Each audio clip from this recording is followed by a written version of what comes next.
On today's episode, 3 framing tips for remodeling.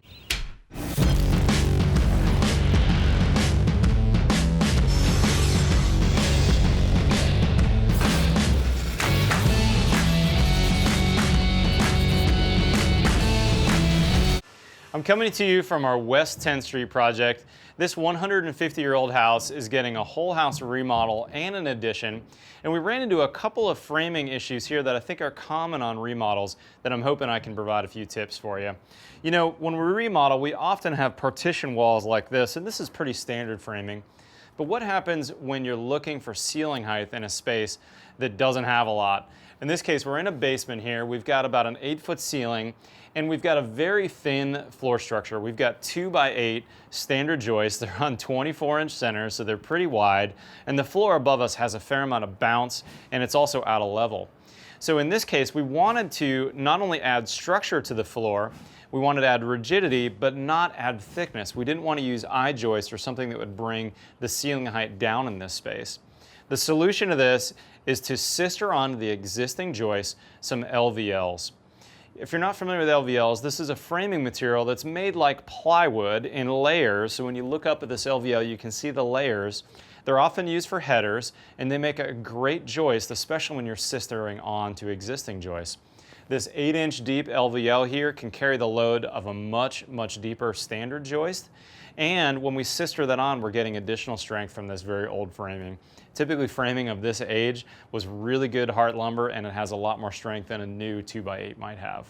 The next tip I've got for you is don't be afraid to use steel when it's necessary or when it's important. In this case, we added an addition on the back of the house, and when we added that addition, we had to poke through and provide a pretty big opening in a 2-foot thick masonry wall. To add a header for that and to add structure, we buried some tube steel into the existing masonry, and that tube steel gives us a lot of strength with a very small footprint. Because it's steel, we're also not worried about wood potentially being in that wall attracting termites or potentially rotting in the future. That tube steel can nestle within the masonry, provide that structure, and then if you'll notice on the side of these, we've added steel saddles so that LVLs could be added across to give us the header and to give us the ability to hang floor joists in the future off of this framing. Another place that you might see tube steel on this remodel is on the porch area.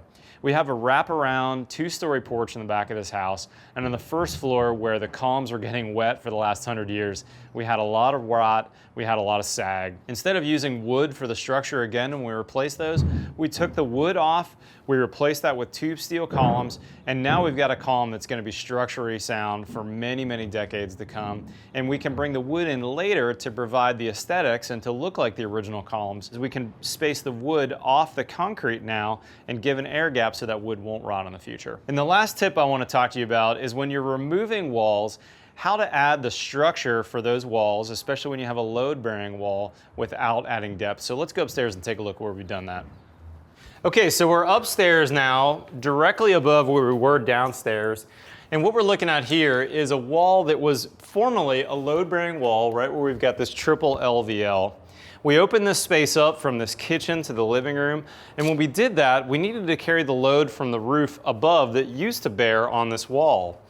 It looks like we've got 3 LVLs with a space in the middle, but actually what you're seeing in that space is a flitch plate. A flitch plate is a piece of steel, and this flitch in particular is 5 inches tall. It's 3/8-inch plate steel, and it's got holes drilled about 1 foot on center.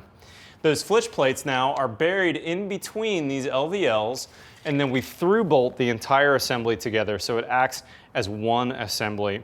Now we've got a wood steel hybrid that can carry all that load from the roof and take that load and distribute it to either side here where we've got bearing.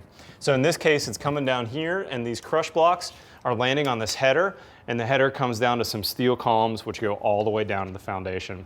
This is a great way to open up a space, do it in a very minimal framing height, and get the structure that you need. Hey, for more tips like this, I'd love to have you visit my blog at mattreisinger.com. Otherwise, follow me on Twitter and Instagram. We'll see you next time on The Build Show.